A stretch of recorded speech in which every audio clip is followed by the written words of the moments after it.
Well, guys, we are back for another episode of the Liberal Asshole Show, episode 22, and we actually got 9 topics this day. So, what are the topics for today? Right-wing watch getting taken down, Buffalo, New York mayoral election, Haiti president assassination, Carl being MeToo'd, Julian Assange breakthrough, Vaush's meltdown, mainstream media meltdown over Afghanistan, more COVID-19 downplaying, and the Nintendo Switch OLED. Alright, so what do you want to talk about first? Well, let's start off with Right-wing watch getting taken down. Oh yeah, this was a while ago, was it? You watch them a lot more, so maybe you could talk about it more. So what Right-wing watch do is that they'll have their disclaimer, they're just showing this education, and they don't agree with the people that they show. And then they'll post usually a clip of sort of far right-wing nutjob playing something stupid, saying something terrible or extreme, actually. And then they'll have their dun dun dun dun dun dun. I'm pretty sure that's I'm pretty sure Right Wing Watch is where we covered Brian Fisher saying he loves black men. Remember? Yep, we've used it a couple of times on this show. Yeah, we've covered... not like especially common, but it has happened a couple of times. Yep. So of course. Anyway, and their videos are usually connected to articles, so you can read as well on the People for the American Way website. Yep.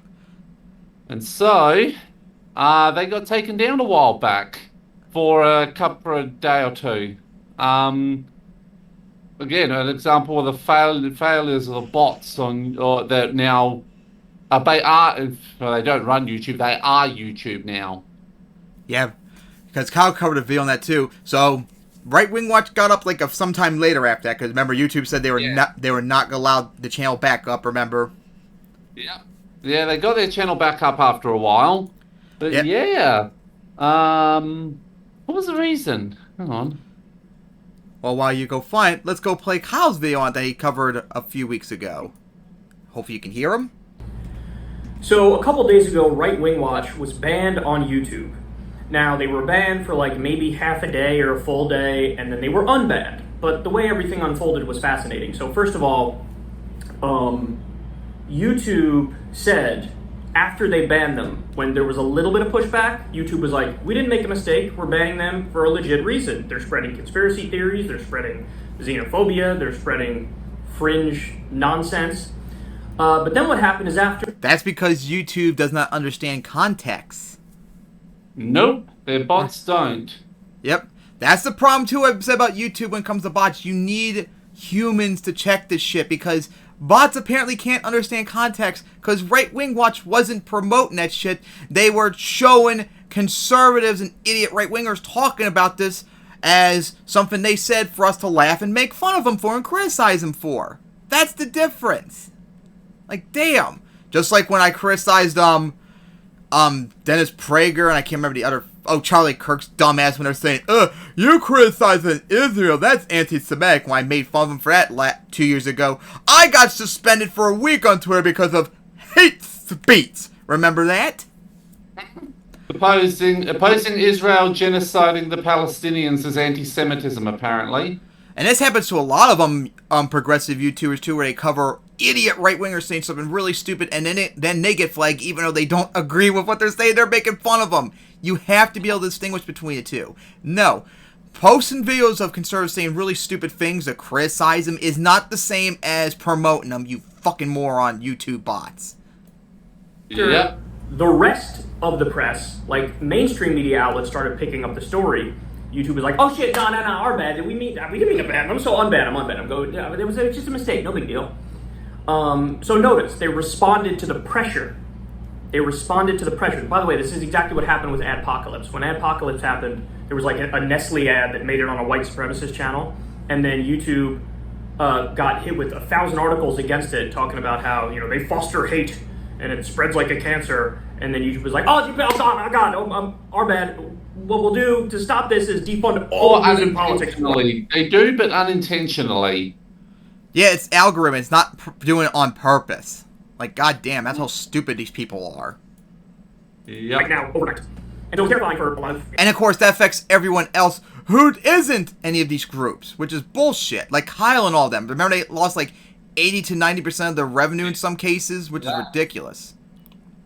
I remember Same that. people like myself, because we were caught in the crossfire, we were the collateral damage, and we were totally defunded overnight. It lasted a while, too. It was a really, really scary time. But anyway, so YouTube responds to the public pressure. This was an instance of them responding. The only problem is, if you're not a big YouTuber, though, then you're kind of screwed in that regard. No pressure is going to help you if no one knows you, pretty much. Doing the right thing, but for Adpocalypse, it was the opposite. It was responding to doing the wrong thing. Now, the more important part of the story, though, is the way everybody was talking about it. Virtually everybody in the conversation, at least on Twitter, was a colossal hypocrite. So the right-wingers were like, yes, take down the channel that's making fun of us and exposing us. And the left-wingers were like, no, don't take down our channel, but take down the people they're exposing, their channels. And of course, again, the right-wingers were saying opposite. Not only, take down right-wing watch, but also leave up the channels of all the people they make fun of, like Pat Robertson, Rick Wiles, you name it. The evangelical fundamentalist Christians they make fun of, QAnon people they make fun of standard Republican commentators they make fun of. So... You know who also agrees with that, too? Vosh, remember? Vosh said before he'll take down anyone's channels and censor them if he thinks they're going to cause harm in the world. Which is fucking ridiculous. Back yourself down, Vosh. Yeah, really. For being a useful idiot for the CIA, ISIS, Al-Qaeda, and the Neo-Ottoman Empire. Can't wait to make fun of him later. But yeah, you can't just blanketly support censoring people. Unless they're actually advocating violence or doing something violent acts, you need to just let them up. Saying something really stupid... Alex Jones on Pizzagate. Saying something really stupid for us to make fun of, sorry, it just needs to be staying up there for us to criticize them. You gotta deal with it. Notice something. Everybody is a complete and utter hypocrite. And it's quite literal because there's no commentary on any of the right-wing watch videos. They literally just take the exact words, they clip out something from a right-wing channel, and they just repost it with the right-wing watch watermark. So it's not possible to make the argument, hey, keep it up for us, but ban it for them. Because then, I mean, what argument can you make? Oh, the deciding factor needs to be the intent of the people watching it. So, like, people who watch right-wing watch are watching it to laugh at it and to, like, see these people get exposed. So since they know that these people are full of shit, it's okay in that instance. But if it's the right-wingers channel, then it's not okay because people go to watch it and they think, like, it's legit and it's real and they agree with them. And so, therefore, in those instances, it's not okay because they're spreading conspiracy theories and xenophobia, so on and so forth. No, that makes no sense. That makes no sense at all. Because, of course, it would be possible for some hardcore lefty to stumble across one of these right-winger channels and watch it. And even though the person is serious in what they're saying, the lefty might laugh at it. You don't know what's going on in somebody's head. You know, you can't determine the intent or the feelings or the emotions of the people watching it. So, in other words, if you're allowing the videos to go up on the right-wing channels, they need to be allowed to go up on right-wing watch. And if you're allowing them on right-wing watch, you're going to need them to be allowed to go up on the right-wing channels. Again, the exact same content. So you can't make the argument one is okay and the other one's not okay. So listen, everybody was hypocrite on this. When I saw Twitter, I was astounded at how dumb everybody was. Yep, me too. I remember that. All like, keep right-wing watch up and pull down the right-wing channels. And the right-wingers were like, keep the right-wing channels up and pull down right-wing watch. You're all idiots. I mean, listen, obviously the answer is, keep it all up. Keep it all up. The only time you should really pull something down is if it's, doxing or direct threats of violence or things that are very provably, libel or slander or defamation or whatever it is. And even that, there should be like a legal process you have to go through. You guys know my take. I think we should basically make all of the big social media companies public utilities and regulate them with expanded First Amendment protections. So, but this was an astounding story to see just because everybody was fucking hypocrite. It was amazing. So anyway, don't be partisan hack, don't be a hypocrite. Right-wing watch should be allowed to stay up, but also the channels they're exposing should be allowed to stay up. Unless or until they're literally calling for direct threats of violence or something to that effect, So it's times like that when I watched all of that unfold, where I felt like I was in the Twilight Zone. I'm like, how is nobody realizing how ridiculous they look and how partisan and tribalist and hacky this is? Obviously, the only position that makes sense is leave them all up. Any other position makes absolutely no sense. Yep, that was just a bunch of BS what happened to Right Wing Watch. I'm glad they're back up. So anything you else have to say on this? Yeah, I'm glad that they're back as well.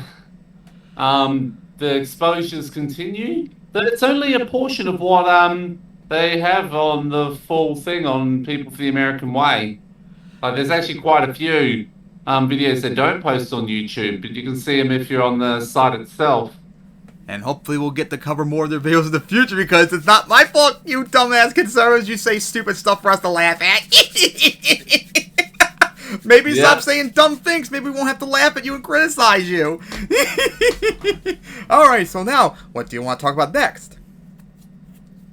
Next up will probably be the Buffalo, New York mayoral election. Ah, nice. Because this happened a week or so ago. I can't remember her name because I didn't really pay attention too much to this because I've been busy with MTWS. But Buffalo, New York had a mayoral election a few weeks ago. And I think it was 2 Democrats possibly. But one of them is an actual socialist and she won the election. Which is fucking awesome as hell. And of course, oh my god, the establishment Democrats have been having a giant meltdown of this. And hell, the current Democratic mayor who he lost to the election against, he's doing the same BS strategy that Crowley, whatever his name was, did to AOC when she beat him, remember? He's gonna continue running in the general still. To try and take away votes. God, what an absolute idiot. Yep, help the Republicans win to keep an actual progressive from getting in, guys. What do you gotta say about that? Of course. I mean, they are the biggest, some of the biggest enablers of the alt-right. That's absolutely no fucking surprise. Now, let's watch Rational National's video on it. We are the workers. We do the work. And of course, they will cover him. And we deserve a government that works with and for us. A socialist is on the verge of becoming the next mayor of Buffalo, New York. As Democratic Socialist candidate India Walton stunned four-term Buffalo Mayor Byron Brown in the Democratic primary. Now, Walton currently leads Brown 52% to 45% with almost all the votes in, but Brown has yet to concede because he's waiting for the absentee ballot. He hasn't conceded yet. Walton right now, it seems very unlikely based on all reporting that Brown will be able to catch up, meaning that Walton will win this Democratic primary and go on to win the election in the fall, as Buffalo is heavily Democratic, so whoever wins this primary is expected to go on to become the next mayor of Buffalo, New York. So, India Walton, socialist, going to become the next mayor of Buffalo, New York. Now, you may be wondering, what does this all mean? What makes her socialist? What is she fighting for? Well, I'm going to start by showing you a couple of clips after her victory. So, one is from her speech, and the other is her answering a question from a reporter that asks her, do you consider yourself to be a socialist? All that we are doing in this moment is claiming what is rightfully ours. We are the workers. We are the workers. We do the work. And we deserve a government that works with and for us. Oh, absolutely. The entire intent of this campaign is to draw down power and resources to the ground level and to the hands of the people. And when we think about socialism, we're perfectly fine with socialism for the rich. We will bail out Wall Street banks and give $1 billion in tax incentives to one of the richest people in the world. To build Conservatives just get hard hearing that. So I'm very proud to be a Democratic Socialist. I am proud to have the support of Buffalo DSA and National DSA. I received a call from Congresswoman AOC this morning. And I'm just excited to be a part of this movement that is ushering progressive politics into Buffalo. Being the third poorest mid-sized city in this country, we should be considering how we begin to eradicate concentrated poverty and disadvantage. And Democratic Socialist leanings are a big step in getting this here. All right, so I have more information and another clip coming up, but I already love it. I mean, this is somebody who is unafraid to call herself a Democratic Socialist, stands up for the working class, she knows who she is, she knows what she's fighting for, she's unafraid to say it. This is so rare in politics to have a politician actually be vocal about standing up for the working class, isn't trying to, placate the established powers, and that can be more clear in the next clip. Before I get there, I should mention AOC, how AOC graduated her. AOC put out this tweet that gives a little more backstory to India Walton I find really interesting. So AOC says here, Walton became a mother at 14 years old. She earned her GED while pregnant with twins. She graduated, became a registered nurse, and then a representative in her union. Then directed a community land trust. Tonight it seems Buffalo may be making her mayor. Just an incredible backstory here. I'm sure we'll learn a lot more about her as time goes on. But to get a little more into who Walton is and what she stands for, this is from the New York Times. Should Ms. Walton, 38, win the primary and then triumph in the general election in November, a likely result in heavily Democratic Buffalo, she would be the first socialist mayor of a major American city since 1960, when Frank P. Zeidler stepped down as Milwaukee's mayor. She would also be the first female mayor in Buffalo's history. In her first 100 days, Walton has promised to sign the Tenants Bill of Rights that would install a tenant advocate and institute rent control. She wants to remove police from responding to most mental health calls. She plans to declare Buffalo a sanctuary city. She would be the first woman to be Buffalo's mayor. While there are other radical mayors in the United States, Walton would be the only socialist mayor in a major all city. based Because Brown ideas. refused to debate Walton, so she's had to work hard to push herself in front of voters. She drew cheers while asking people to vote for her during Buffalo's Porch Fest. Oh, and that's another thing too, according to this. The current mayor refused to debate Walton too. Because Sounds he knew that she would completely obliterate him. another common thing with conservative Democrats and Republicans too. Community music festival modeled after an event in Ithaca and visited voters in the tight community on the east side where she grew up. So you have a situation here where the current mayor wouldn't even debate Walton. So, I mean, name recognition really is half the battle when it comes to defeating an incumbent. So not even being able to debate Brown and have her name put out there, she had to organize with members all across the region to be able to defeat a four-term incumbent, and clearly did so by speaking to the working class and their needs and what they want to see done in Buffalo, and that's just incredible. And I'll have a little more on her agenda coming up as well. But first, let me get to the second clip here, which is just, it shows you that Walton is here to fight against the established powers. Yep. I hate to say I told you so. This is Buffalo. It is not lost on me that we have a very entrenched Democratic Party that has no interest in our type of politics. So from the very beginning, last year, when I brought my island of misfit toys together, we were well aware that we were going to have to do things non-traditionally, outside of the system, in the middle of a pandemic. This is organizing. If you are in an elected office right now, you are being put on notice. Careful, Vosh might have a meltdown hearing that. How could you not love this woman? Here's somebody who is openly fighting the Democratic Party in her city because the Democratic Party has not represented the working class. When you have this, what happens when you have deeply Democratic districts and states? What ends up happening is the established powers take over, corporations take over. So because there was no fear of a Republican defeating them, Democrats know they're going to win regardless. So what ends up happening is, massive corporations, the wealthy, end up pouring a ton of money into these races to get their pro-corporate candidates to win. But you've had here a situation where Buffalo has woken up to that and rallied around a working class fighter, somebody who is unabashedly fighting for the working class, unafraid of the Democratic Party, and is openly saying, you are being put on notice. We are It's something that the squad needs to understand too eventually, again, like they used to. Yep. For you. This is the kind of energy that the left needs. And, often you have a progressive candidate in their victory speeches, they become a lot more conciliatory and try to placate both sides. But here you have somebody who understands that the problem is that the power is not in the hands of the working class. The power is concentrated in the hands of the few at the top. And why placate that side when they are actively fighting you and have been fighting you for decades? So here you have an actual fighter for the working class and someone who's willing to take on the rest of the representatives in political office that are representing the corporate and established powers. So just incredible here. And I'll link to all those other videos so you can watch them over again because they are fantastic clips, fantastic speech. Let me get to though a little more on. Before I end this video, I just want to give you a little more overview on what India Walton is fighting for in Buffalo and how she envisions the city. So she did an interview with Jacobin, and she said this. Quote, the Buffalo that I envision is one free from militarized and hostile policing, one where there's ample and truly affordable housing, where there are opportunities for collective ownership and cooperative employment, where folks are working for organizations that they have an ownership stake in. I want to live in a deeply democratic city where all voices are heard, including those who are not able to vote, whether it's because of their age or their immigration status. The leadership of the city should govern everyone who lives here. So my dream for Buffalo is just that, a state of deep democracy and co-governance where everyone is valued and can thrive. And this Which goes conservatives to are the idea of triggered democratic by. socialism is about. It's about fighting for everybody, fighting for the working class. There's been so much misinformation about the term socialism over the years that people have been afraid to really engage with what that means and what these candidates are fighting for and what people who are socialists are fighting for. So it's important to have more high-profile socialists like this so that people can actually learn and understand that socialism is not a scary term, but actually means that you will have more freedom, you will have more democracy. So clearly here, India Walton is a great representative of that, and I'm excited to see what she does with Buffalo. One last thing here, of course, I saw this online, I had to share. Democratic Socialist Mayoral Victory Moments, 1981. Bernie Sanders, of course, former mayor of Vermont, Burlington, Vermont, and here, of course, India Walton on her victory day. So just incredible. And the funny thing about Dole mentioned about socialism has actually skyrocketed in terms of polls recently. Hell, even Kyle covered a poll where even almost the majority of young Republicans are actually pro-socialism more than capitalism. Wow. So we gotta say about all that, you conservatives. All the young conservatives come up are actually more pro-socialism now than ever before. Because your ideology of pro-capitalism, no matter what, just fucking sucks dick. Deal with it. Jesus fucking Christ.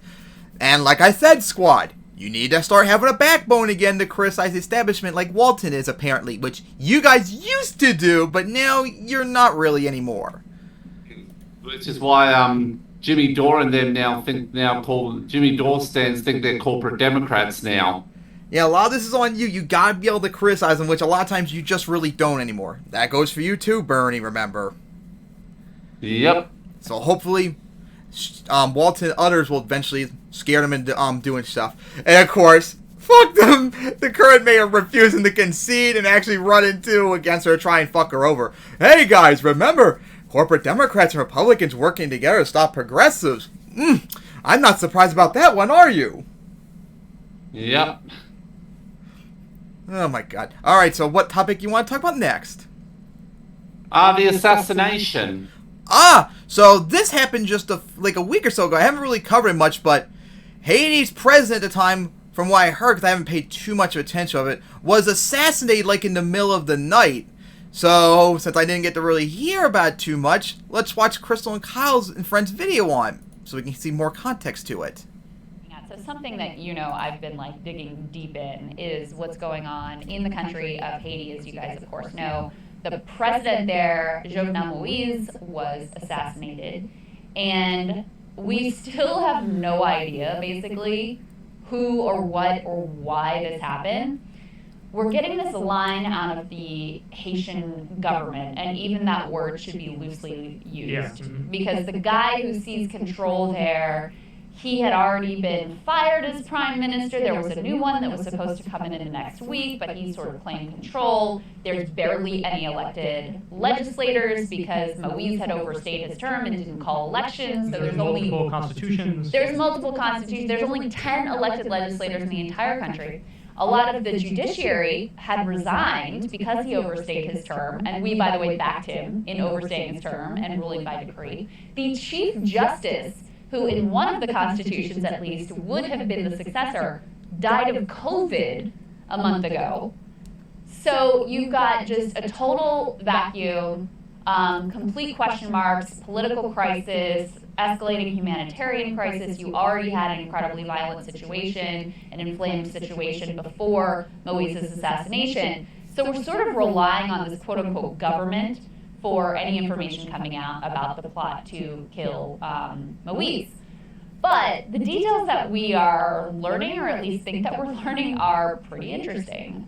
First of all, it looks like this was all hatched in the state of Florida.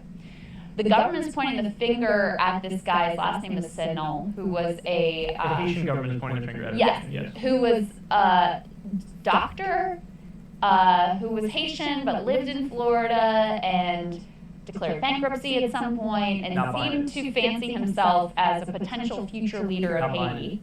We've learned he was holding these Zoom meetings with a faux cabinet. Some of the people who were involved have actually spoken to the press at this point. They're like, we didn't talk anything about a coup or certainly a murder or anything like that. And some of these were relatively serious people, a consultant to the UN and others who were prominent figures in South Florida who thought that they were participating in these calls about the potential future of Haiti with the idea that maybe Moise was going to step down. Then you were learning about the assassins who actually, like the mercenaries who were hired to actually carry out the plot. And a couple of them are American, Haitian American. And there was a video that came out where when they're going in to execute this assassination, they're posing as DEA agents, pretending to be the DEA. Well, then the DEA comes out and says, well, actually, a couple of these guys were informants, confidential informants for us. But of course, we had nothing to do with it. Which makes it highly suspicious.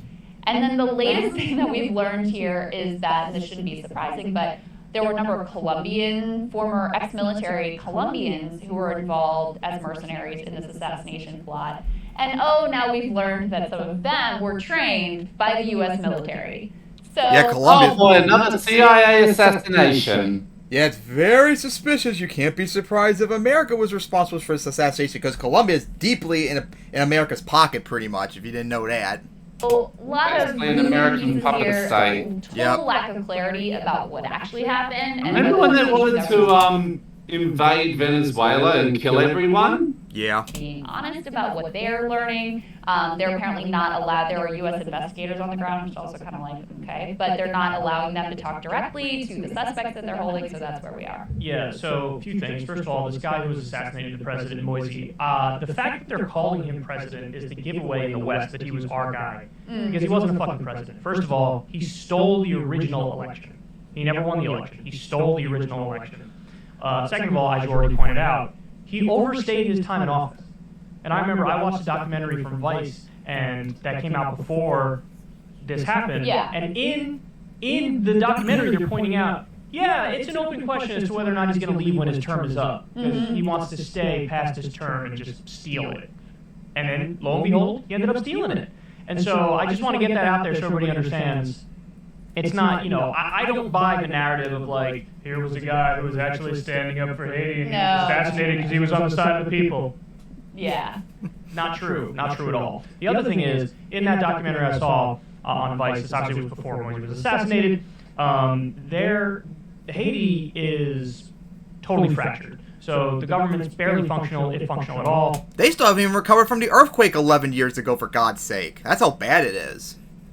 Of course not. There are 9 different gangs that run allowed the country, and there actually was unification among the gangs, and a guy whose nickname is Barbecue was the head gang leader of all of the gangs, and basically Vice went around and he showed them his territories and whatnot, and it was sort of like a North Korea tour where they only show you the parts that are like decent. Right. It's like, see, this is what happens when I'm in charge. I should be the one who's in charge. So at first when I heard the news of this guy getting assassinated, I was like, oh, Barbecue, 100%. Barbecue did it, without a doubt. But since that happened, Barbecue had, like, he's nowhere to be found. Like, he's not the one who took over the country. He's not the one who's running stuff. And like you said, the succession is an open question as to where they're going to go from here. So then when we learned all these connections to the U.S., I was like, maybe, just maybe, it's sort of like a Saddam Hussein situation where he was our guy and then he did something that made us turn on him. And so that's very possible, too. It's possible that even though he was our guy, even though he was the hand-picked one, he did something to make us turn on him. And so we sent, some... And also remind me, too, because I just remembered this, too. It's also not really too much of a surprise that America maybe would be, possibly responsible for this. After all, remember, America did occupy Haiti for like 20 years from the 1910s to the 30s. So they have done this before, so wouldn't be surprised if they're trying to do something again. Group of people to assassinate him. What I will tell you for sure is I'm not at all buying the doctor who wanted to be the president of Haiti. Fuck out of here. That's the least believable of all the stories. I know. Well, I mean, it doesn't make any sense None. at all. It doesn't make any sense. He's like, wait, how did you think? And this is not a person who's ever like held political office in Haiti or anything like that. He's just some like random guy. And then apparently these mercenaries were being paid well. It was an expensive lot. He had declared bankruptcy. Oh, the other American connection, there's a like Miami area security firm run by a Venezuelan immigrant who reportedly hired all these commandos to go and execute this plot. So it's all wild. Of course, all of this is, the context is always important to remember. Here's like, why is country chaos to start with? And well, a lot of it has to do with us. You look at the history of Haiti and it really is the first official slave revolt. Yeah, and so in a lot of ways, Haiti's real history is the first black republic in the world. Most successful slave revolt history really threw off Napoleon. So, extraordinary, courageous achievement there for the people. Well,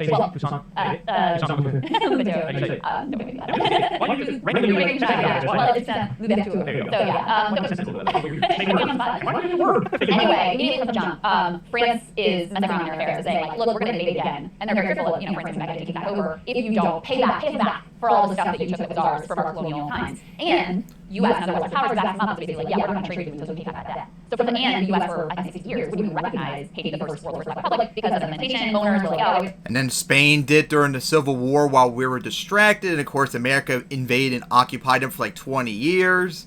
Very not surprising. When our slaves getting ideas here. So this is, Haiti's introduction as a democracy, and it doesn't get any better after that. And I can go through a whole long history, but it's everything you can imagine to make sure that American business interests are protected above all else, whether that was opposing popular leaders like Aristide, which was done under the first Bush and again under the he was sort of like a Liz character, the little was like social democratic. Poverty, actually did good things for Haiti, and as a result of that, he was punished by and was the only Haitian president to actually lost an election and stepped aside, which was the first time in history that had ever actually happened. So anyways, the U.S. appears to have been involved in removing him from office twice. There were the horrific Vaush dictators, right, that we decided that even though they brutally murdered and tortured their opponents and were completely repressive and awful, that we would back them with money and weapons and all of that. Why? Because they were communists. So the history of that, we're just like deeply interwoven with the entire history of the nation and bringing it to this point of collapse and chaos. And then you also have natural disasters that hit. You also have in recent years that U.S. peacekeeping force that U.S. force was involved with that spread a cholera epidemic, leading to 10,000 deaths of Haitians and also for sexual abuse. So our history in that nation is not about moment and it's not about anything good. And by the way, this is yet another example. You look at Haiti or Venezuela, Cuba. There are all these examples of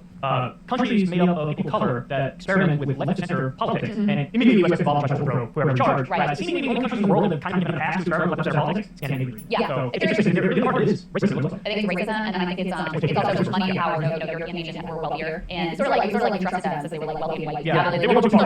It was okay for them. It's like communism. Because Russia got once again, right? But it was like whoa, maybe social democracy. Communism. So anyway, that's back out there. Wild story. One that I think the U.S. ties are they're question mark raising. The fact that you have DEA informants and FBI informants and American-trained Colombian commandos is like, okay, that seems like a lot of coincidence. Totally. Yeah, so who knows what will happen. I guess we'll have to wait in the future to see. It's probably like one of two things. Either it's something ingrown, or it's something America did. Anything you have to say? Yep. Let's hope Haiti just gets out of this shit eventually, and after like 200 years finally get better, because it's just not looking good for them, unfortunately. The only way it's going to get better for Haiti is if that island plunges into the sea, because then it'll be over. Sadly, that is pretty much true. It's so sad. So now, what do you want to talk about next? Next would be... Give me a moment. Yes. The attempt by Door Stands to Me Too Jimmy Dore. Oh, you mean Kyle getting Me Too'd? Yeah. So, you probably don't know anything about this. This happened, like, last week or whatever. I wish I could show you all the tweets, but they were deleted. There was this progressive woman who does this YouTube show, and she accused Kyle of asking her for nudes on Instagram. She actually posted the tweets on Instagram of him asking for this, but she already deleted them, so I can't show them here. So I saw them, and it was like, whoever it was, Kyle or whatever, saying, I don't want to offend you or anything, I want to be friends with y'all, but could you maybe send me a nude, please? If you don't want to, that's fine, I just want to stay cool. And she was like, no, what the fuck, and stuff like that. And she went on a rant on Twitter about saying how Kyle is like a misogynistic piece of shit, and this is disgusting for men to do that and all that. Well, it turns out, it seems that actually wasn't even Kyle. It was actually like a fan parody account of Kyle on Instagram, because Kyle says he doesn't even have an Instagram. And her proof at first was it's Kyle's, because TYT said that this was Kyle's Instagram account when they promoted it. Like Kyle says he doesn't have an Instagram account. Moron. And it turns out that that the Instagram account blocked her, and then actually changed its name to something else. And it turns out that possibly a lot of people, maybe even TYT, thought it was indeed Kyle, and it actually wasn't. So it might have been a fan of Kyle's actually asking her for nudes instead. No fucking surprise. So The old dick fucks are fucking idiots sometimes.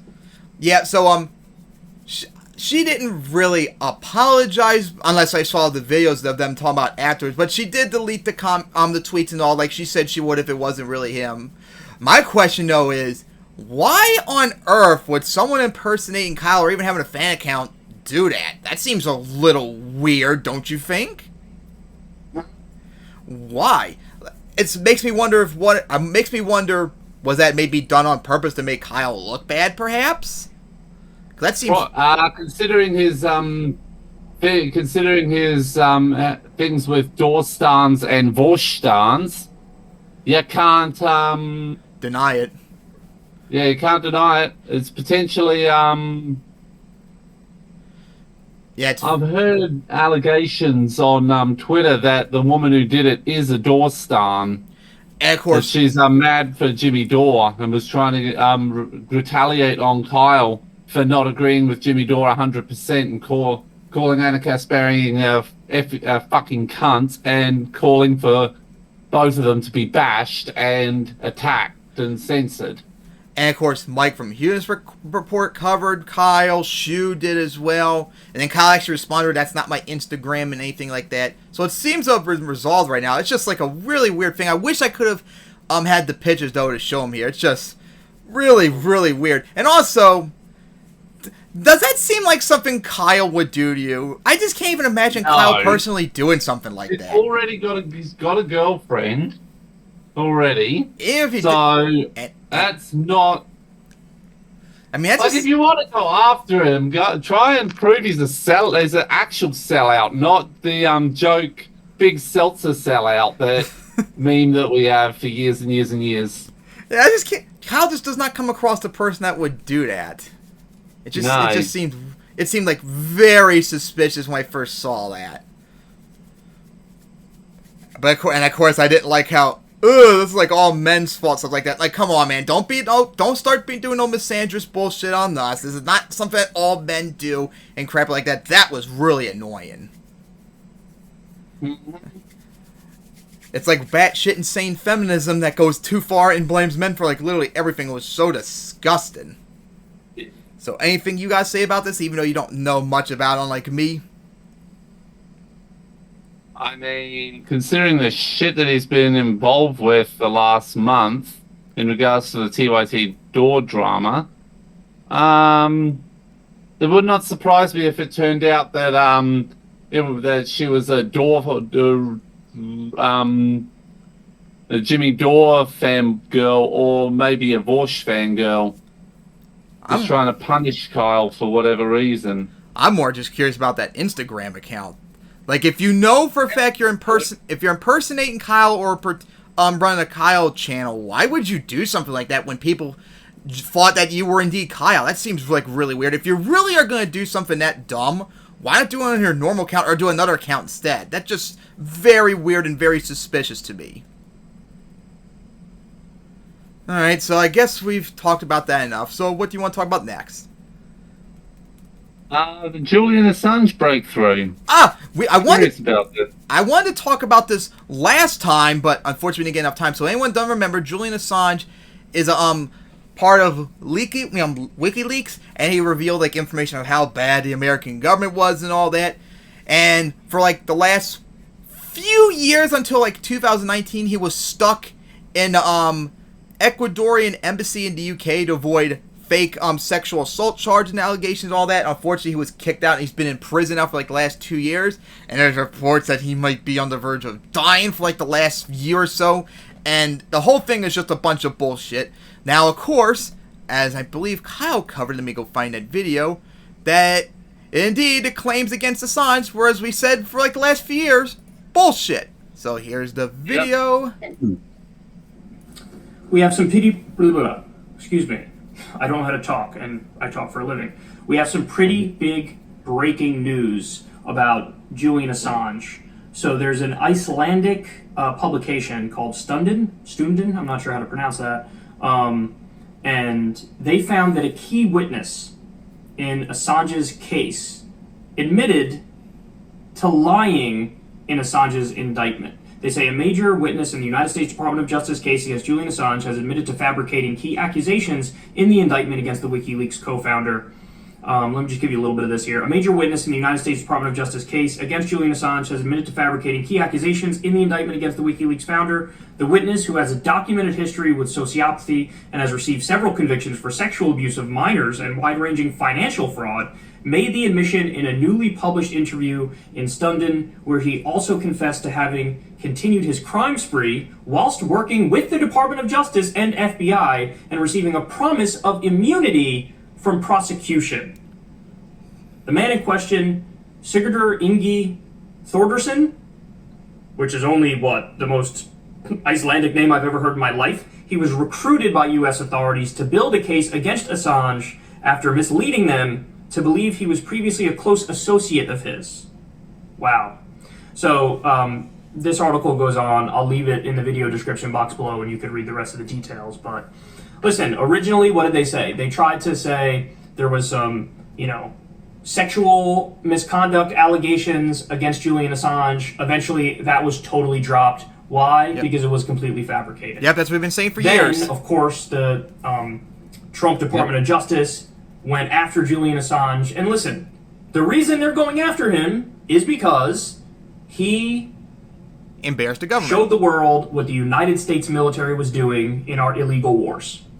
So one of the things he showed, and he was given this by Chelsea Manning, who's another American hero, and we learned that, I believe it was in Iraq, we were killing civilians, bombing civilians. The people who did it were laughing about it, and then they circled back around and killed the first responders. So the United States military was killing innocent people, covering it up, and in the video, they're laughing about it. And so and they when got away with out, it too. It showed the world what was really going on with a lot of our illegal and endless wars, and that was one of the things that helped shift sentiment in these wars. I mean, we've been in them for so long that sentiment was shifting anyway, but people need to know what's going on with our money and in our name overseas.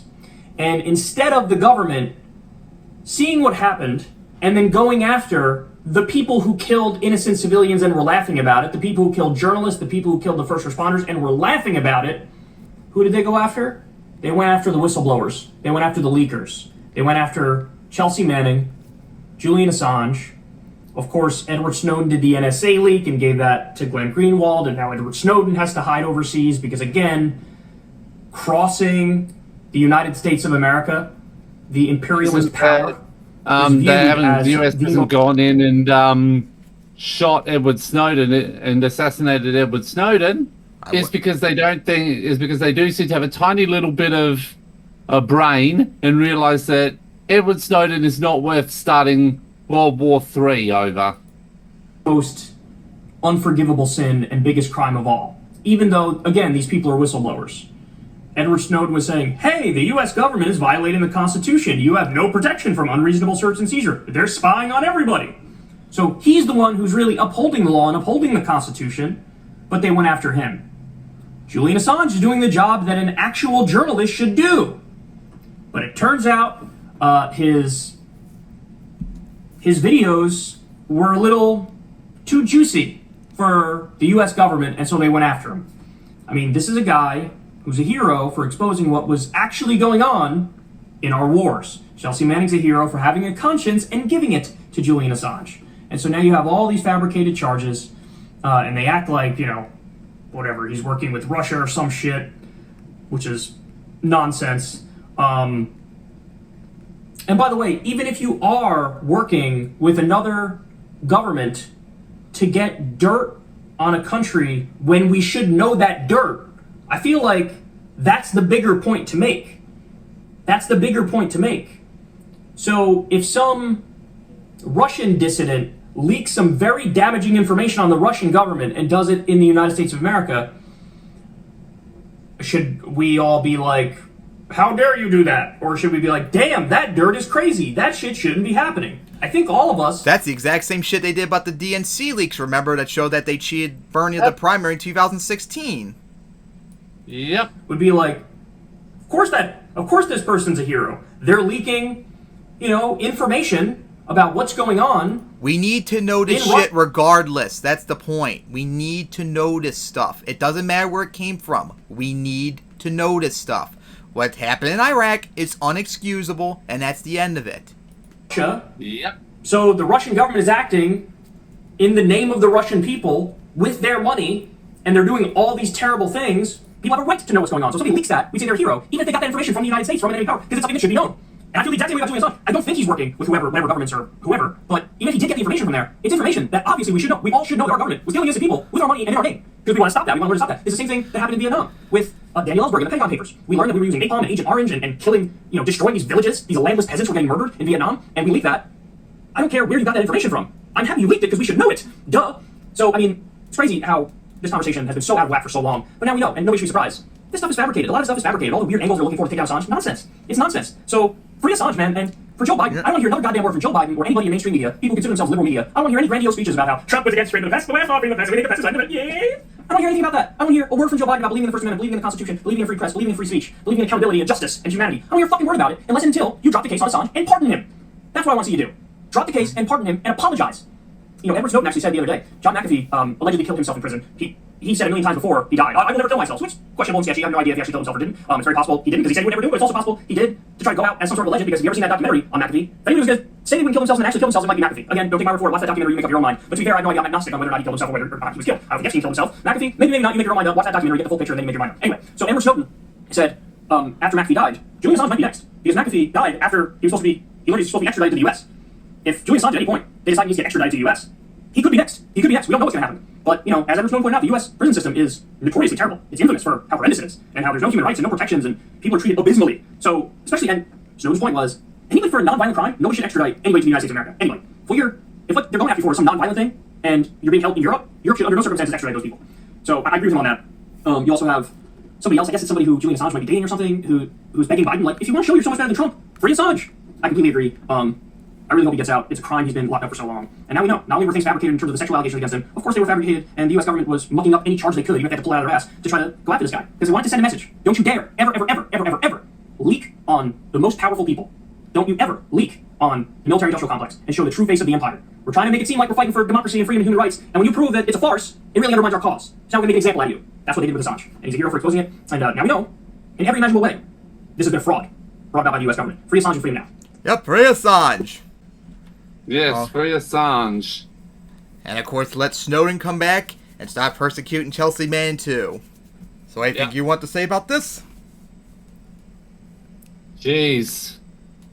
And we know that everyone wants to, the US wants to Epstein him and all of them because they hate the fact that they were revealed to be war criminals who actually heavily enabled ISIS and Al-Qaeda by murdering civilians. And also getting rid of Saddam too, remember? It also hurt too. So yeah, whistleblowers need to be protected, guys. What America did was just wrong in Iraq, and that's the end of the discussion. America don't like that. Obama went after him. Trump went after him. Biden's still going after him because he's not doing anything else. So, yeah, he needs to be let go and deal with the fact that they got embarrassed. So now, what do you want to talk about next? What we got next? Oh, Vosh. Oh, yes, oh Vosh. no. Used idiot for the CIA, ISIS, Al-Qaeda, and the Neo-Ottoman Empire. Oh, God. I actually had to unsubscribe from Vosh recently because of his stupid bullshit recently. So, of course, we covered him numerous times on the show. Just recently, like a week or so ago, he did a debate with someone about the chemical stuff and chemical attacks in Syria that happened a few years ago. I remember that Trump did the airstrike for in 2018. And I don't think the guy he was debating did necessarily the best job possible, but Vosh, oh my god, he had a giant meltdown throughout the entire thing. He literally even rage quitted the debate too. he rage quitted. Monster. And then, because I was watching on the guy's channel, because I wasn't gonna be on Vosh's channel, they would probably shadow ban me for criticizing him. So when we found, because the guy who was debating didn't even know he rage quit. Like, hello, you there, and stuff like that. And then we figured out maybe he did leave, so I went on Vosh's channel, and he was screaming and yelling about how much he supported the strikes in Syria in 2018. It wasn't all that bad. Like, everyone thinking World War III was going to break out are just insane and all that. It was so fucking funny. Oh my god. So I'm surprised with Vosh. Hey, Vosh, what are you doing supporting Western imperialism to be Assad bad? Why are you being a useful idiot for ISIS, Al Qaeda, the CIA, and the Neo-Ottoman Empire? And he's against he is actually against the withdrawal from the Middle East, and he actually used a Fox News article as a source for it too. Of course, you fucking retard. Go fuck yourself, fuckhead. I can't believe a fucking lefty would use Fox News as a source. Really? Really? Yep. Fucking grifter. Oh my god.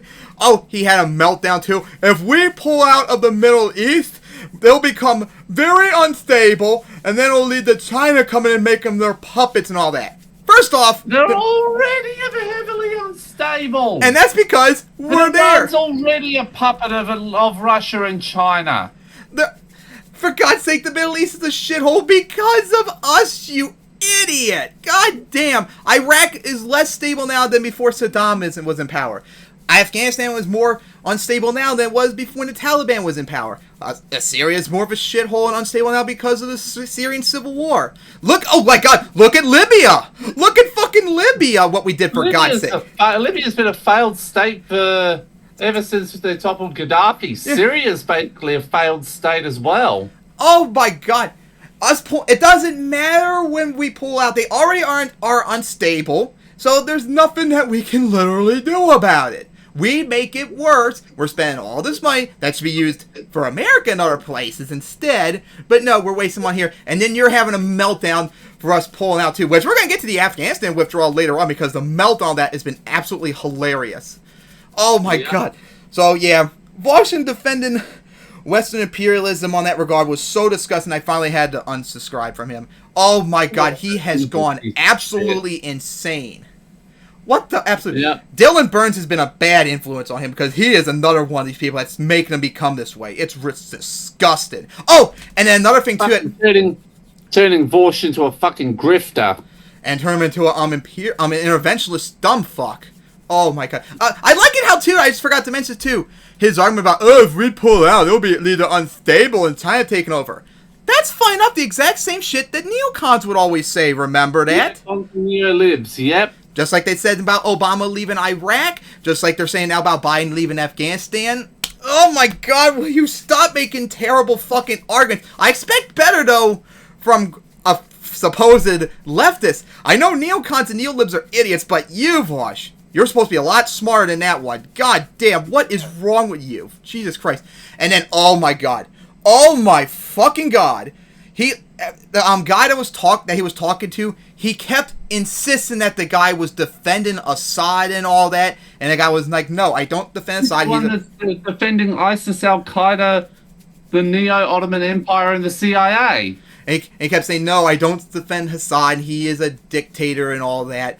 But the chemical attacks like in 2018 are very suspect. And then when he kept pointing out that they're very like suspect, and Vosh kept going like, "This is the same argument that Nazis used to deny the Holocaust." So what the fuck? Yeah. So of course you question the OPCW and chemical weapons attacks. You deny the means you deny the Holocaust and want another one. Yeah, exactly. That was his implication. He couldn't stop saying that throughout the debate. Like I keep making fun of Vosh all the time. He literally calls anyone that disagrees with him Nazis and all this. If we want to be that dishonest, Vosh, if you Vosh, if you listen to anything that the OPCW says, you want the Neo-Ottoman Empire to annex Syria and do nuke Damascus. And kick Assad That's how out. dishonest you are. Yeah, that's how insane you are. Just because you question the OPCW is not the same thing as denying the Holocaust, you fucking idiot. They're completely separate things. And also, no, just because you question the OPCW too does not mean you defend Assad, you fucking retarded piece of shit. He's done the same thing too to Kyle too as well. He's called him Assad defender too. Or Jesus fucking Christ, what the fuck is wrong with this dumb fuck? I swear, he has gotten so bad since Biden's got elected. Haven't you noticed that too? yeah, no, that's really horrific. Fucking defending Biden having kids in cages too. Remember that when he made excuses for that? He's becoming a neolib. Fucking He's becoming Destiny, which he criticized all the time for, which is sad. Yeah, Vosh, you're a fucking retard. Interventionism is not defendable. Us staying there is bad. Us doing the airstrikes on Syria was just bad. Full stop. End of discussion. Not debatable. Stop defending stupid shit.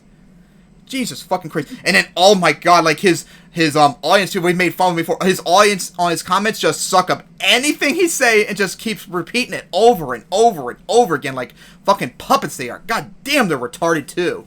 praise. You're ableist for calling us that. You are. Deal with it. Jesus Christ. Alright, so... You're as bad as the door stands. Alright, so now that I've gotten that meltdown out of the way, I guess we should go talk about the Afghanistan withdrawal meltdown now, too. Since we just pretty much... Yep. The funny thing is about that, we largely covered that pretty much just making fun of Vosh just now. So, of course, we talked about this, remember, back like in May or whatever, about Biden possibly withdrawing from Afghanistan around 9/11's anniversary?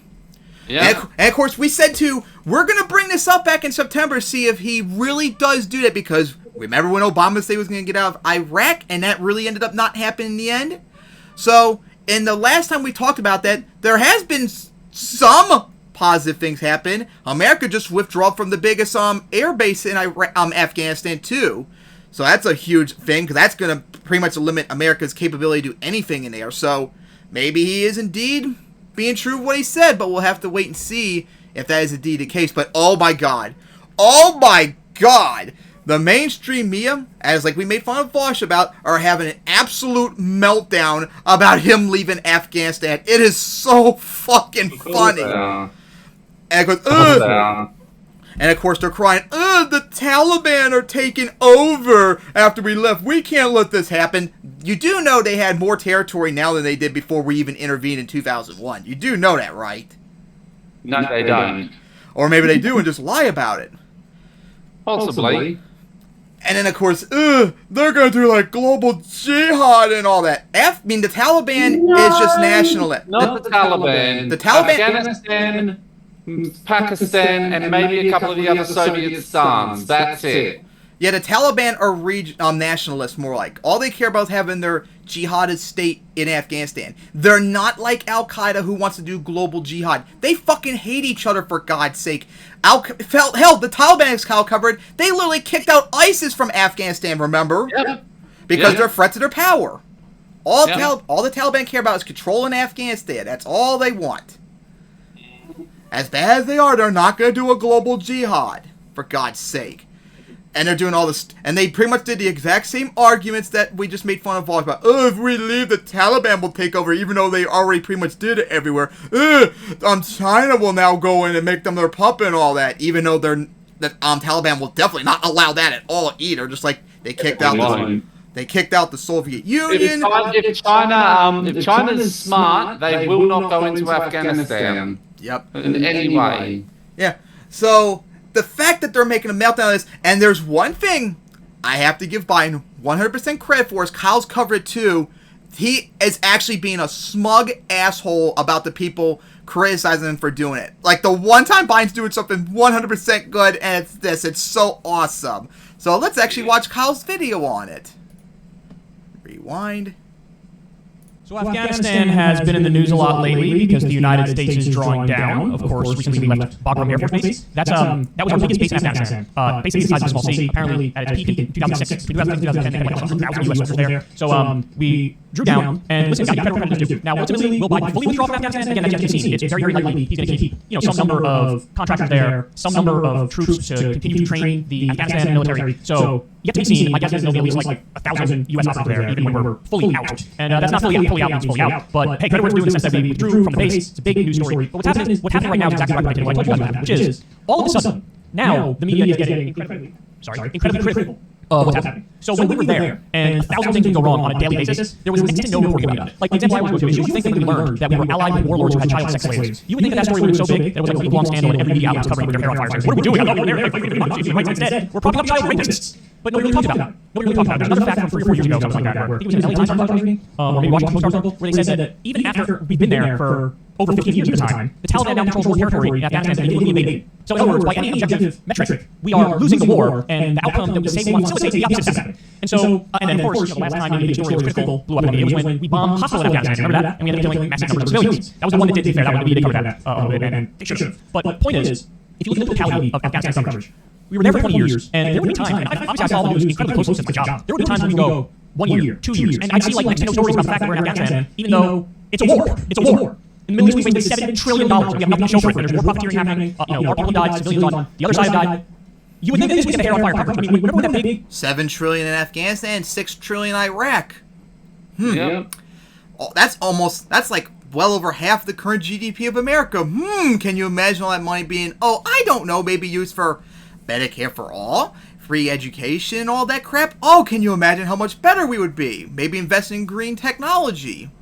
Such a waste of money. Afghanistan report came out. I think this was Washington Post or New York Times. One of the big papers released like the Afghanistan papers, and it showed all the ways in which everything's been a sham and the war is totally aimless. And the speculation is that of course the real reason we're there has a lot to do with geopolitics and since we're trying to China, Russia, maintain control of the world, has more to do with. And also to get the opium and lithium. Remember? Opium. And lithium, because supposedly Afghanistan has $1 trillion worth of the lithium in the country, so they want to maintain control of that too.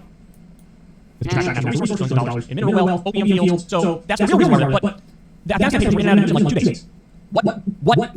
Because whenever there are facts out there that cut in an anti-war direction, it just doesn't get the same legs. Now that the media thinks they pressure Biden from the right and pressure Biden and the administration from a pro-war perspective, now all of a sudden the media's all in on that. So there was an article that came out the other day. I was tweeting about this because my jaw hit the ground. The Wall Street Journal. Listen to this title. This title's out of this world. U.S. exit from Afghanistan seems illogical. Why it's happening anyway? American political mood dictates this. American political mood dictates departure after nearly 20 years, despite the myriad security and humanitarian risks. U.S. exit from Afghanistan seems illogical. Illogical. That represents the tone of virtually every article I've seen since we started to draw down. It's always hair on fire, hair on fire. The implication is like, why do we leave? We should probably get back in. Again, when 1,000 things go wrong when we're there, there's no problem for us to get out. But when we start getting out, the problem begins for us to stay in. The dirtiest trick I've seen, and they do this with all of our wars, is that whenever violence is down, they'll say, great, violence is down because we're there, so we need to stay there and make sure the violence stays low. Whenever violence goes up, they say, well, we got to stay there to reduce the violence. So notice, the game is rigged. The game is rigged. They already have their conclusion in mind, and they just work backwards from it. If violence is up, we should stay in. If violence is down, we should stay in. They just want to stay in. So let me give you a further update of what happened here. Turns out that the U.S. left in the middle of the night from the base and didn't even tell the commander that they were getting out. So let me give you that and a couple more updates. This is a video from Al Jazeera in English breaking it down. Things are quiet at Bagram Air Base, once the nerve center of America's longest running war. 100,000 U.S. troops were here during the course of the past 20 years. The final one's leaving quietly on Friday. The Afghans are in charge now, but the question is, which Afghans and for how long? Shopkeepers nearby are worried about more than their source of income. Security issues affect our sales. It's not a problem for us if there are foreign forces here or if they leave. But the fact that the Taliban are taking over the districts at any moment affects our work. Sales aren't very good. Most shopkeepers won't invest in their shops because they're worried about the country's future and don't know what will happen. They are also worried that war will break out. Other shops in the southern province of Kandahar are closing, and families leaving as the front line approaches, in what is now more clearly a war between the Afghan government and the Taliban. Taliban fighters are making inroads in Kandahar. After taking over abandoned outposts, the fighters share their spoils. Elsewhere, in Kabul province, U.S. armed vehicles and weapons, which could potentially be used in the fight against the Afghan government forces. That's another stupid thing. Why the hell is America leaving stuff behind for the Taliban to get control? This is the same thing they did in Iraq with ISIS. Like, what in the absolute fuck is wrong with you dumb fucks? God damn. You've got to take your stuff with you. Or at least give it to the Afghan government. Don't leave it out for the Taliban to get. Jesus Christ! Are capitalizing over that vacuum which has been created by control. So that is why they have intensified the conflict and are having fast battlefield gains, particularly in the north of Afghanistan. This will These battlefield gains will definitely strengthen the Taliban's position in any coming negotiations, if that is to happen. And as well as this has sent shockwaves from the morale perspective within the government rank and file. Across the north of Afghanistan, government troops have surrendered districts without a fight. More than 1,000 fled to neighboring Tajikistan on Monday. That prompted Tajik President Emomali Rahman to call up 20,000 reserve troops to the border with Afghanistan. It is quite remarkable collapse that we have seen during June and now into July. Beyond. And that was funny too. That they brought up earlier. Oh, if we leave like Russia and China, then we'll come in. We don't know anything about China. Like you said earlier, they would be smart to get out. Dude, Russia and Tajikistan already told the Taliban if they come near them, they're gonna kick them out and invade too if they need to. So, so I'm pretty sure Taliban have a brain too. Like I said, they're nationalists. All they care about is Afghanistan, nothing else. Beyond the best expectations of the Taliban or the worst expectations of the Afghan government and the Americans. The Taliban is making gains every day. So where does that leave Afghanistan in the post-US era? And you should help. I'll just There's one point that's most important in this conversation, and that is whenever we left, this was going to happen. Whenever we left, if we decided to leave in 2005, this was going to happen. If we decided to leave in 2008, this was going to happen. If we decided to leave in 2014, this was going to happen. If we decided to leave in 2021, this was going to happen. If we decided to leave in 2039, this was going to happen. So all of the prodding, and to be fair, this segment doesn't really... What? Even in 4086, this would have happened. That, which is why I think this segment over other segments on Afghanistan, because this actually struck me as like the most benign of all of them. But the media across the board is sort of prodding from the right and acting like the implications we should get back in. But nobody brings up that obvious counterpoint, which is this was going to happen no matter what. No matter what. So should we really stay longer? Should we really waste more U.S. taxpayer money? Should we really waste more U.S. lives? Should we really risk accidentally bombing hospitals in Afghanistan again? Should we really do that? Should we really do that? So here are the options in Afghanistan, guys. Either you have U.S.-backed warlords with child sex slaves, have more control and more power. You have a corrupt government with very little public support, have more power. Or you have the Taliban have more power. All of those options are terrible. Now, sure. And that's also another thing, too, we gotta remember, too. The Taliban, at least their jihadist ideology, is unfortunately pretty popular in Afghanistan and the Middle East. We can't also ignore that either. They want that, too. As sad as that is. Sure, there's a spectrum, and there are gradations, and some are worse than others, of course. But is that our job to be picking among those options? Is that really our job? And then, of course, we got the news. I believe it said, so China immediately, as soon as we withdrew, or started to withdraw, they announced that they're going to make Afghanistan part of their Belt and Road Initiative. And I think the number was $62 billion. They're going to invest $62 billion in infrastructure in Afghanistan. And of course, it's a deal with the devil in a sense because they invest in their infrastructure and in return, you get access to natural resources. And this is a sort of debt servitude, new version of imperialism. So our version, I've described this before, but bear with me. So the original version of imperialism was what? You show up on somebody's shores, you got guns pointed at them, or further back you go, swords, whatever, pointed at them, and you're like, this is now ours. All of this is now ours. We are conquering you. So that's the old school version of imperialism. Then there were a number of, slowly but surely we saw a number of evolutions in the way that it's done. And the United States version of it was, instead of us invading somewhere and just telling people, mine, we take people from their own countries, they become installed as puppet dictators to the U.S. And so nominally it doesn't look like we're that involved because we're not directly involved. We just have puppet to U.S. corporate interests, running the country. And so then they give you access to a lot of the natural resources of the respective country in question. And so it was a slight evolution because instead of us being there directly in most instances, we're putting a puppet in there, and the puppet sort of takes advantage of and exploits and oppresses their own population and natural resources. And then what China's doing is they're actually going a step further. They're like, what if we gave a lot of countries some tangible benefit? What if we actually gave them something that they really value? They'd be willing to make a deal. And so that's the Belt and Road Initiative, where you invest a lot of money in basically building up the infrastructure of various countries. And in exchange for that, it's, okay, we get access to your markets and we get your natural resources. So that's the next evolution of imperialism. Although I don't think the Taliban, if they had full control of Afghanistan, would let China do that, though, because they hate China just as much as they hate us. Because up front, to a lot of these countries, that seems like a sweet deal. And in the case of Afghanistan or Iraq, obviously, we sort of did overstep, and we weren't even doing the U.S. version of imperialism of, let puppet run the country, and we'll stay out, but let us take your natural resources. In the cases of Afghanistan and Iraq, it was very much more like, we're also just going to occupy the country now. And yes, that's going to be resentment. Now, the other thing is, it'll be interesting to see how rational China is in dealing with this, because there's a reason why Afghanistan is called the graveyard of empires. There's a reason why that's the case. And if China is going to cut a deal with the current government in Afghanistan, this corrupt government with very little public support, and that government is going to fall, because it probably is going to fall, then what does China do then? Because the Taliban's going to want China out just as much as the Taliban wanted the US out, just as much as the Taliban wanted the Soviet Union out. The Mujahideen wanted the Soviet Union out. So it's a graveyard of empires, but it'll be interesting to see how they manage all that. But suffice to say, up front, it's a much more intelligent approach to imperialism, because it's like, we'll give you something you actually want. It'll be very tangible. We'll build up your infrastructure massively. And then in return, we got some things. Maybe you can't refuse. Very mafia-like move. But look, this gets to the current position of the U.S. as an empire decline. It's very obvious for an empire decline. All of the signs of decline are there. And this is just sort of speeding up the process. Now, again, by the way, this does not mean that, since China is going to do imperialism, we should continue doing it first. We should keep doing the wrong thing, because if we don't do the wrong thing, then they're going to do the wrong thing. The wrong thing is the wrong thing. It doesn't make it right because we do it. That's the neocon thinking. That's the American exceptionalist thinking. But that's where all the pressure is coming from now. The media, the establishment, they're all sort of prodding Biden from the right, prodding him from a more pro-interventionist position. And listen, the Taliban is going to keep taking over territory. So the question becomes, is Biden going to buckle at some point and be like, all right, send back in whether it's drones or air power or what have you, is he going to do it? Yet to be seen, but the game is rigged, man. And I have to say, one of the things kept coming to mind as I was looking at the unanimity of the media on this is Operation Mockingbird.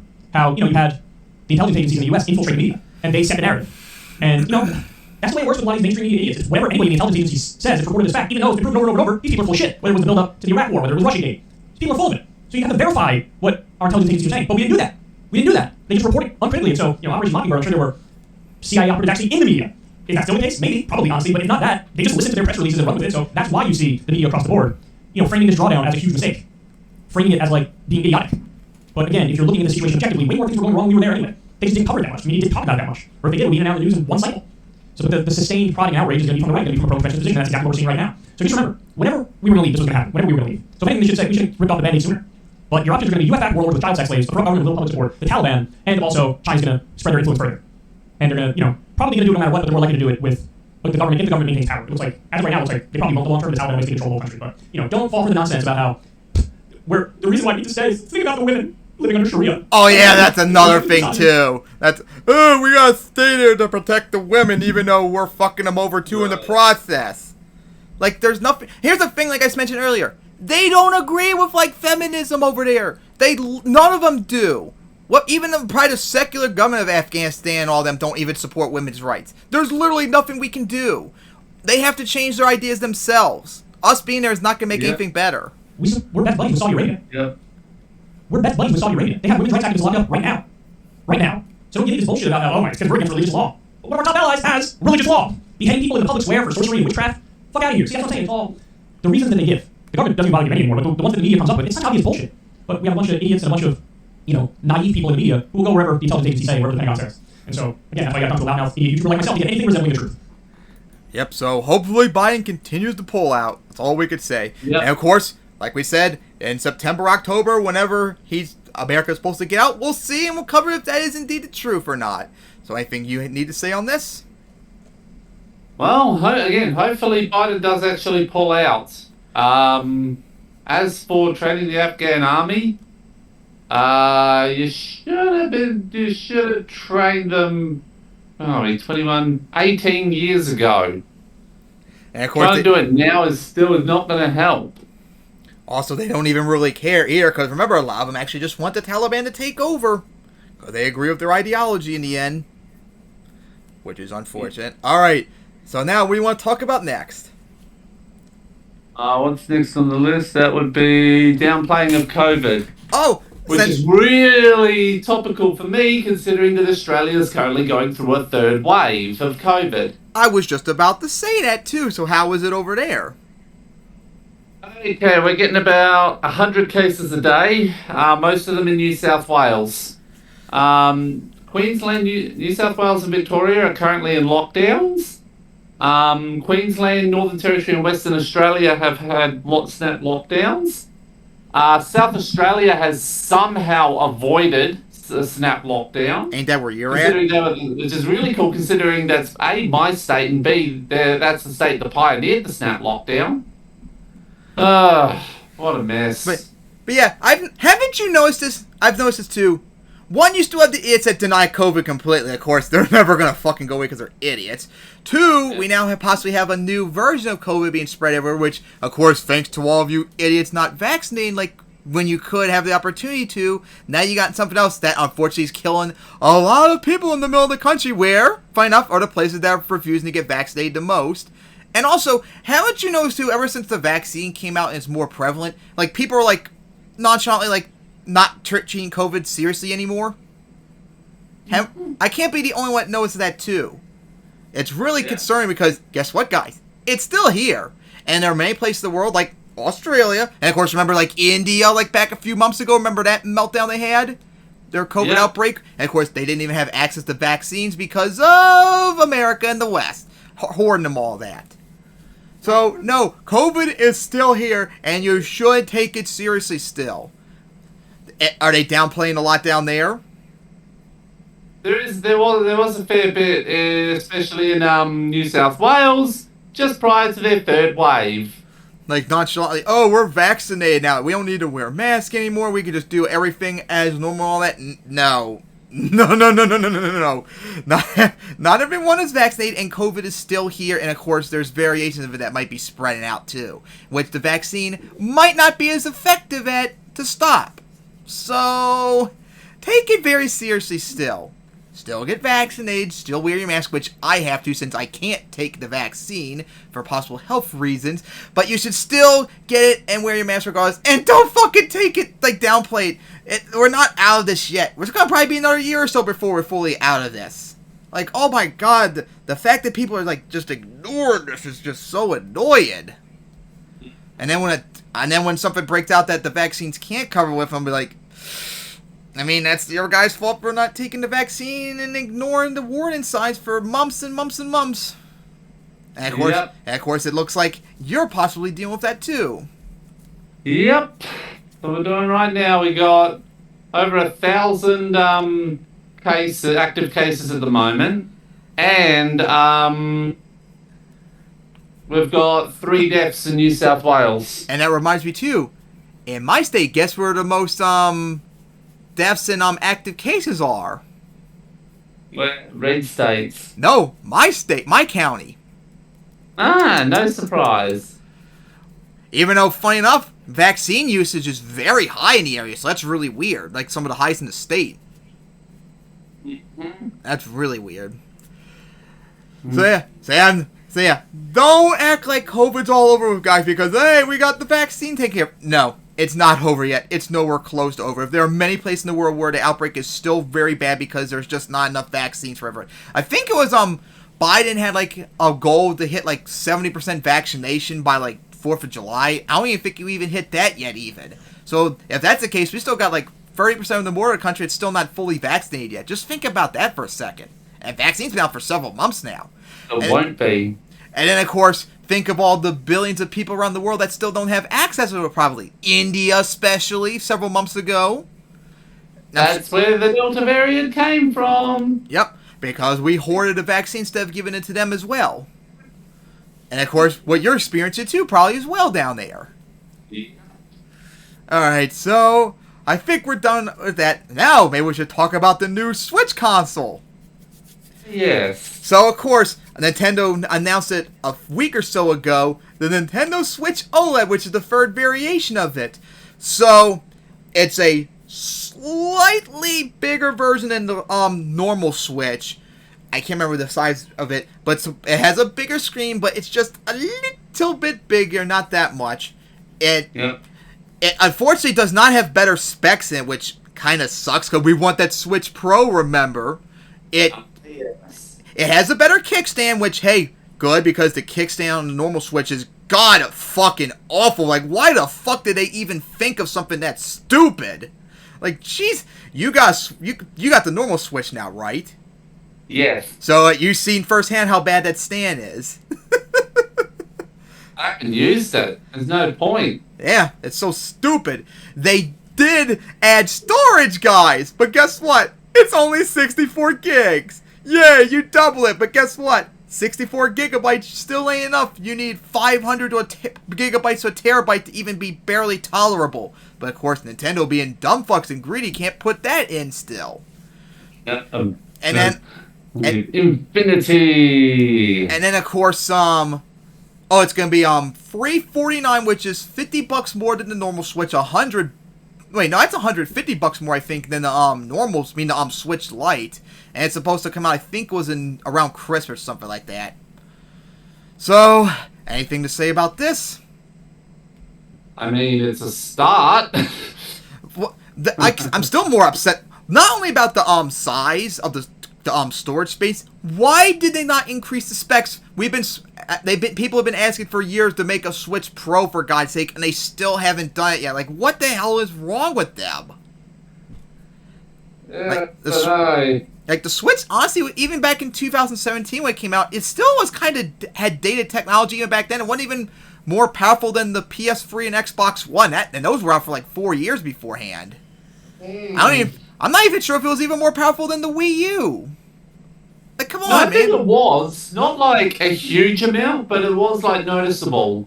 Like, come on, you gotta get a little bit of a buff to it as well by now. But here's one thing I definitely better see when this thing comes out. Nintendo, when are you going to start lowering the prices on the Switch? Like, what the fuck? Switch has been out for 4 years now, and it's still $299. No, yeah, $299, and then $199 for a Switch Lite.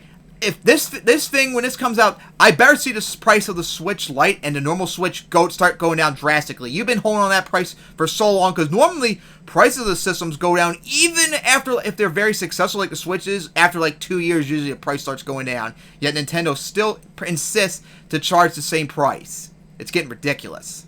To be honest, COVID doesn't help with that. Yeah, Japan's got COVID pretty bad, real bad, so... Oh yeah, especially with the Olympics coming up too. Mm-hmm. But yeah, hyper spreader event there, even without the fans. So yeah, I hope they lower the price too, because if BDSP is a possibility for me to get, I am gonna have to get another Switch in order to trade. Plus, I'm gonna need a normal Switch to maybe stream Switch games in the future, since you can't stream Switch games on the Switch Lite, no HDMI plug. So I'm gonna have to get one of them, the Switch normal, eventually, and I really don't think I should be paying $299 for it when it's been out for over 4 years. And 4 years now, with a new version coming out, I should be paying a lot less by now. It's getting ridiculous. So anything you need to say on this? $299, lucky. So what's it down there for you then? The cheapest the Switch Lite. I've seen it was $449. Hey, I got it at mine at $469. Hey, at least you get Switch, and I think the lowest was. I think the Switch Lite managed to get all the way down to $249, but that was about it. That's $50 more than what it is here. Yeah. Hey, at least you partly you can thank exchange rates. Well, yeah. But yeah, it's a little overboard. Hey, at least you guys get paid more, so you can afford it at least too. Yeah. Unlike us, of course. Yeah. Alright, so I guess that's enough topics for now. Anything else you want to add on? Not really. Alright, guys. Hopefully see you guys soon for episode 23, because we're already starting to get topics on that. So, see you guys next time. Sunny Studios out.